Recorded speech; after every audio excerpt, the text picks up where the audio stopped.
Retour en France et la nation honorera bientôt l'un des grands héros de la résistance, Missak Manouchian, en passe d'entrer au Panthéon. Une vie hors norme, d'abord rescapé du génocide arménien, puis arrivé en France.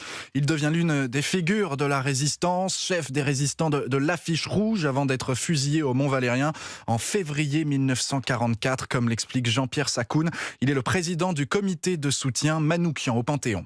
Manouchian s'est engagé dans l'armée française dès 1939. Il a redemandé la nationalité française en janvier 40 et puis ensuite il est passé à l'action. Il s'est retrouvé en 1943 à la tête du dernier détachement francs-tireurs et partisans. Il a continué à porter la bataille dans Paris et en région parisienne. Alors évidemment, ils n'ont pas fait de mal stratégiquement aux Allemands, ils n'en avaient pas les moyens. Mais ils ont empêché pendant toute cette période que les Allemands se sentent chez eux. Manouchian, donc, s'est battu jusqu'au bout. C'est le symbole d'une résistance héroïque qui n'a jamais fléchi. Et la résistance des étrangers a été tellement importante qu'il était temps et nécessaire de les reconnaître. D'ailleurs, Manouchian, dans la dernière lettre qu'il écrit à sa femme, dit « Je suis sûr que le peuple français saura nous reconnaître et nous honorer. » Eh bien, c'est ce que nous voulons faire.